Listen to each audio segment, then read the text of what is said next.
Hi everyone and welcome. Today I'm going to rank all the books that I've read so far this year. Now this is something that I like to do at the end of each quarter anyway, because I like to take a step back and then look at the books after some time has passed. I know that once I finished a book, I can be quite hyperbolic in my reasoning right away. If I liked the book, I absolutely loved it, has potential to become an all-time favorite, and if I didn't like a book, I can be quite harsh in my wording as well.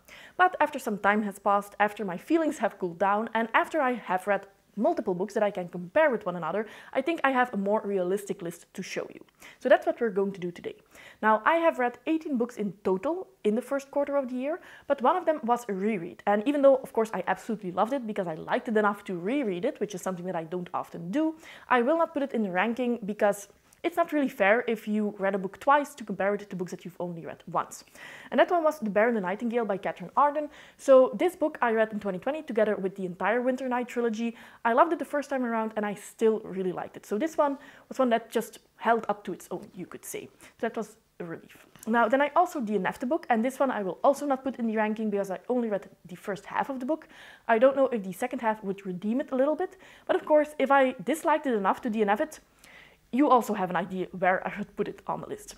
And that is The Amber Crown by J.C. Bedford. This was a new release, so I do have a review video where I go deeper into detail as to why I DNF'd it, and I will link that in the cards up above. And then into the actual list. So at number 17 I have The Picture of Dorian Gray by Oscar Wilde. So this year I tried to read more classics. This one was the first that I picked up and I had quite high hopes because I've heard that this was quite dark, that you had some fantastical elements as well. So I thought that this would be a very smooth transition from fantasy to classics. However, I really didn't enjoy this. It's a very short book, it's only 170 pages long, and I think that because it's a classic, I really was expecting a lot of it. I thought that this would give us a very deep understanding of society and what beauty standards mean and all of that, but I thought that this was pretty superficial and it just left me wanting more. So yes, very big disappointment for me. Then number 16, this was a new release that I didn't really know what to expect, but still I was left disappointing and wanting more. And that is Temple of No God by H.M. Long. So this is a standalone. It's actually a sequel to Hall of Smoke, which I read last year, which was the first book in this series.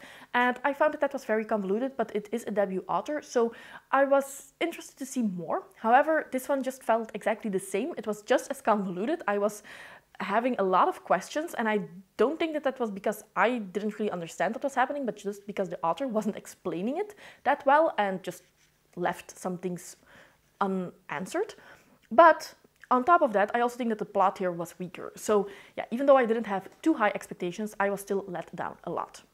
Now, next up we have Lingus by Mariana Zapata. So this was another one that I picked up out of my comfort zone. This is a contemporary romance, and even though I really enjoyed going out of my comfort zone and I liked the experience of reading this book, and especially reading it together with some other lovely ladies as a buddy read, it always enlightens your experience, but it just really wasn't my type of book, I suppose, and especially some of the content I thought was pretty harmful and just not that nice, with a lot of slut shaming, and I think that I might enjoy contemporary romances more once I get into it and know what to expect of it and read it differently than how I read my adult fantasy. But then still, I don't really want that problematic content in there. So even in the contemporary romance genre, I don't think that this is one that I would like.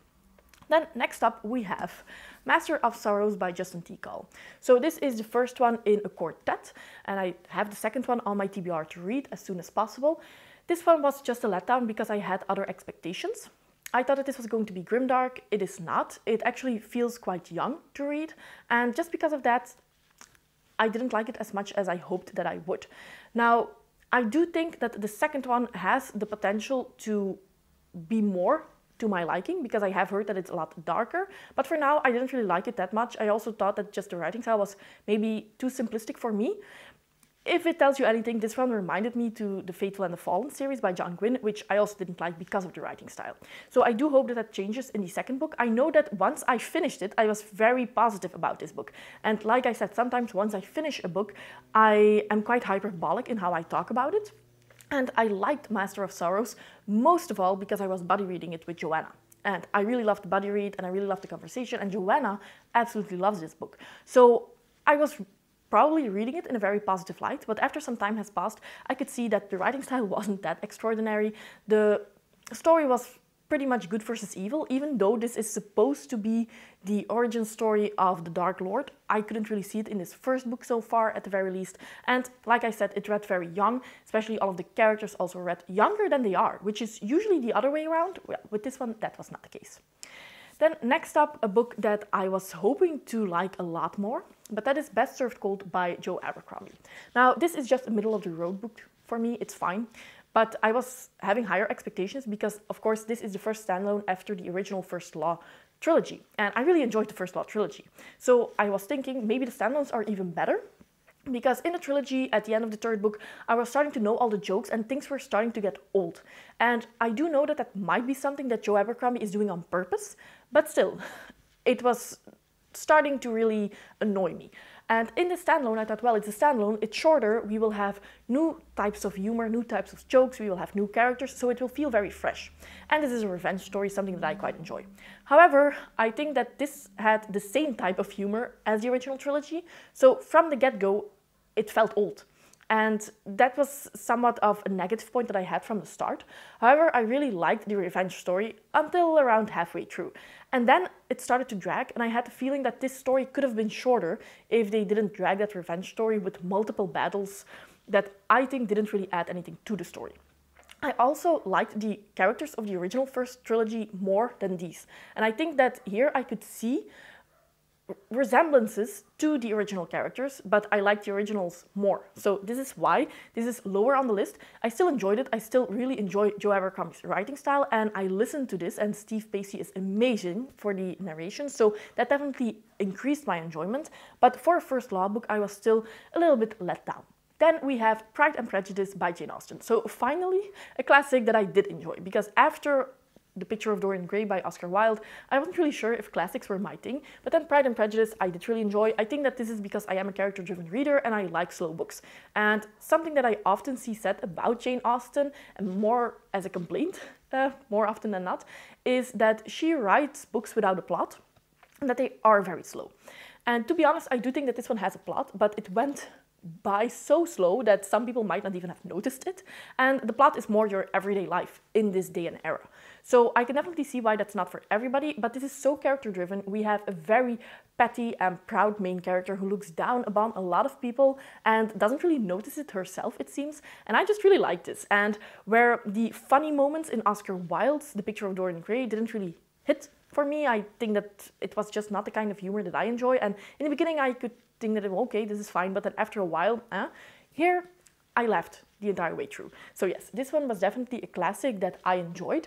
However, it's not the genre that I like to read, and because of that, I liked it while I was reading it, and now it's out of my mind and I'm not even thinking about it again. So because of that, it just really can't win from some of the fantasy books that we're going to talk about now. But still, really enjoyed it. So now we are getting into the fantasy books that I would definitely recommend. And the first one is Darksea's End by Richard Nell. So this is the first book in the Beyond Ash and Sand trilogy by Richard Nell. This is definitely a shorter book, and I think that that's why it couldn't win for some of the longer fantasy reads that I'm going to talk about next. But all in all, really enjoyed this one, and I definitely liked how he changed scenery from his Ash and Sand trilogy. This takes place in the same world. It happens after the events of the original Ash and Sand trilogy, so if anything, read that one first. And I do think that I like the original trilogy more, just because I like that epic scope a little bit more, and I thought that the stakes were higher there than they are here. But this is just a different kind of read. It's a faster read. You can easily get through this in a couple of days if you want to. It's only 300 pages, and I just really appreciate how Richard Nell can do something like the Ash and Sand trilogy, but then also do something like this. So yes, I'm very excited to read more of it, but this one was one of those stories that doesn't really have a long-lasting impression with me because it's so short and because it's a quick and easy read. While, for instance, the Ash and Sand trilogy, I'm still thinking about that, and I'm still thinking about some of these characters. While here, we have some reoccurring characters that I still think about, but the new characters didn't really leave an impression on me like those older ones. Then we have a book by one of my favorite authors, and that is Heart's Blood by Juliette Merlier. So I love Juliette Merlier, I love most of her works. I think that this is one of my least favorite ones, just because in all Juliette Merlier's books you have a romance. That's just the way it is. And the plot besides that romance, is very strong as well, and that's why I like her so much as an author. In most fantasy romance, you have the romance and then you have a fantasy plot, but it's basically just pasted on and nobody could care less.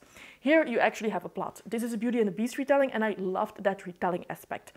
I think that this is one of the best Beauty and the Beast retellings that I've read, to be honest. A lot of things that were added on top, such as founded family, were just so nice to read about. I really liked that the main character had a traumatic past and that this was explored as well. But I couldn't really care less about the love interest. I also think that he just wasn't fleshed out that well. So the romance in itself, I didn't really feel. I didn't feel the tension, I didn't feel any of the emotions that I should feel. And because it's still a fantasy romance, if you don't really like it that much, then that does have an impact on your overall enjoyment. But it's still Juliette Merlier, it's still just the time and the era and the influences that I quite enjoy. So I still really enjoyed the book, but it cannot compete with her other works in my opinion. And then another one of my favorite authors, that's Robin Hobb's Dragon Keeper, so the first book in the Rainwild Chronicles. Now, this is the fourth series, sub-series in the realm of the Elderlings, and I've heard from a lot of people this is not as good as everything else that she's written, and I do agree with that. I do think that this is not as good as her other sub-series. However, I still really enjoyed this first one.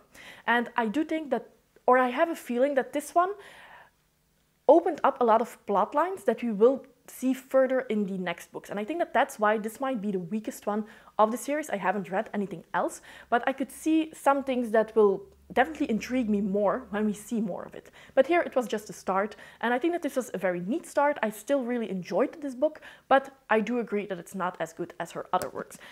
I still don't agree that it feels like YA, because there's a married couple with marriage problems. I don't think that you see a lot of that in a YA book, but I can see and understand some of the complaints that people have, although I still loved it. But in the realm of the Elderlings, I like being with Fitz more, and I don't really like the dragons in the realm of the Elderlings. It's just the type of dragon that I don't enjoy that much. So because of that, when we are with the dragons and our main focus are the dragons, I'm not going to enjoy it as much. And now we are already at our number 8, and that is The Alphabet of Thorn by Patricia A. McKillop. I really loved this fairy tale book. This is definitely an original fairy tale. This is not based upon anything else, and I thought that this was so rich and so well developed that I was actually a little bit surprised, because I have read The Forgotten Beasts of Eld by Patricia A. McKillop, and I thought that that was a very traditional fairy tale. It was still very original, but we didn't really delve deep into the characters, into their development. It just had one very basic message, and that was what it was conveying. Now, because it had animal companions, I still really enjoyed it, but I thought that all of her books were going to be like that, just quick and easy reads and fun because they are fairy tales, but nothing really special. However, this one I did really enjoy. This is also longer than The Forgotten Beasts of Eld, so of course there was more time to develop the characters, but the story that we have here, it had so many twists and turns, and I wasn't expecting the ending at all, but it definitely increased my enjoyment. I loved our main characters, I loved their internal struggles that we had, and the different timelines. And I'm not going to go into detail because that would be spoilers, but the different timelines that we have here. And our main character being a scribe and writing and trying to translate a book, that's just something that feels so cozy that I'm going to love it immediately. At the number 7, my Joe Abercrombie standalone that I loved a lot more, and that is The Heroes. Now, I wasn't expecting to like this one, and actually after I disliked Best Served Cold, my expectations for The Heroes were pretty low, because this one just explains a battle. It's 4 days of going over a battle and following these soldiers. But this is actually something that I quite enjoy. I enjoy following people at times of war. I don't enjoy having an eagle-like view of a battle where we just have two parties going at each other and we don't really know the soldiers' names, we don't really know who is dying there. Some people are dying here, some people are dying here, and in the end, this group has won the battle. Hooray! I don't really feel anything about that. But when we are following the individual soldiers and when we are following their decisions and the injustice of battle and the injustice of war and having people who basically make all of the decisions but they don't suffer the consequences, that's something that I absolutely love. I love following that. So I was very pleasantly surprised with this one. I also think that this had some more original characters than in Best Served Cold. And we also saw some characters back from the original trilogy, which I absolutely loved. So this basically had everything that I was expecting from a Joe Abercrombie book. And now up to Red Country and see if I like that. It's a Western. I have no idea what to expect from it after disliking Best Served Cold and absolutely loving The Heroes. Just a small intermezzo, I really enjoy how we seem to go back and forth between fairy tale retellings, fantasy romance, and then grimdark reads. it seems like I'm a person of two opposites. The next one is another very fairy tale-esque read, and that is The Empress of Salt and Fortune by Niveau. This is the first book in a trilogy of novellas, and I absolutely love this one. For a novella, which I normally don't enjoy, I really enjoyed this one. And I think if it was longer, and if I was longer in this world and had more time to connect to the characters, it probably would be higher. But still, as a novella, it definitely worked. This might not be a fairy tale, but it reads like a fairy tale. In each chapter, you have the repetition of the same question between the two characters. Do you understand yet? And this question has been asked by the character who is telling the other character, who is a clerk, the life story of the Empress. I love this one, I love the conclusion, and I cannot wait to read the sequel. This is definitely a novella that if you like fairy tales and if you like that whimsical aspect, this is one that you will probably like, even if you dislike novellas in general, because I normally am not the biggest lover of novellas, and this one just completely turned me around. Now, another, in my opinion, grimdark book. Like I said, we will probably talk about that in one of my future videos, Gardens of the Moon by Steven Erikson. So I do have a completely spoiler-free review for this book. I was pleasantly surprised that this was not as difficult to understand as a lot of people have led me to believe. I still understood what I think I was meant to understand, but I do think that this is a first book in a very big series that, of course, will make you ask questions and will make you want to read the sequel to try to find answers for those questions.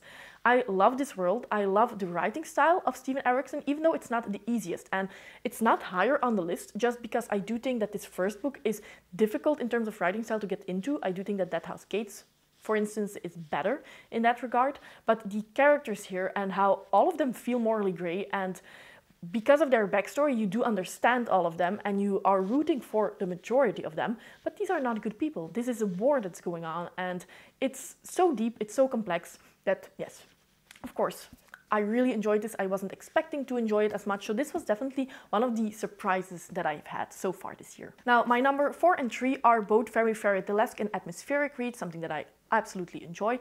And then the first one, number 4, is Daughter of the Moon Goddess by Sulintan. So this is a new release that I really enjoyed. Thank God, finally a new release that actually was what it set out to be and what I was expecting of it, because up until this point, most of the new releases that I've picked up were kind of a letdown. Now, this is a Chinese myth retelling, and I think that in the original Chinese myth we follow the Moon Goddess, while in this one we follow her daughter who's on a quest. This reminds me of books that I normally enjoy to read, where we have a duty and we have a female character who has to carry that duty all alone.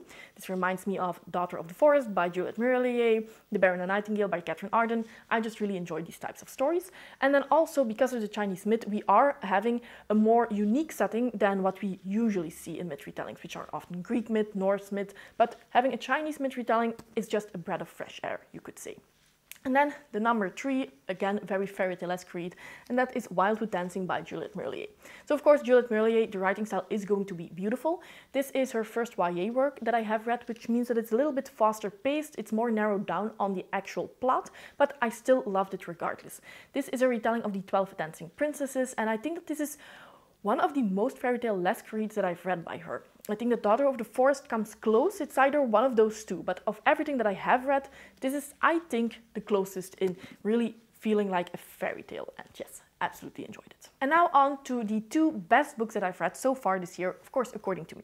Number 2 is A Veil of Spears by Bradley P. Bolio. This is the 3rd book in the Song of the Shattered Sand series, which is a desert-based fantasy with gods walking among men, with political intrigue, with immortal kings. We have a revenge plot here. What's not to love? And this one is definitely a step up from book 2, and book 2 was a step up from book 1. So this series kept getting better and better, and I was actually surprised that it's my number 2, but yes, apparently I really love it that much. Now, for my number 1, I don't really think that anybody is surprised. That is Kushiel's Dart by Jacqueline Carey. I absolutely loved this book. I do have a spoiler-free review for this book. I highly encourage everybody to just have a look at this book, and if it does sound interesting to you, to just pick it up, because it really is that good. This is the 1st book in the Phaedra trilogy. I have heard from people who read the entire trilogy that this one is actually the weakest of the trilogy. So my hopes are extremely high for number 2 and number 3 of this trilogy. So yes, highly recommend if you want political intrigue and if you are not opposed to having some explicit scenes in your books. I do think that this is one that most people would love. So those were all of the books that I've read so far this year, ranked from least favorite to most favorite. Please let me know what your favorite book was that you've picked up in 2022 so far. If you want to know all of the series that I'm currently in the middle of and that I definitely need to continue, you can watch this video next. And by the way, I will put out my Q1 reading stats and goals check-in video somewhere this week as well. As always, I hope that you enjoyed this video and see you next time. Bye!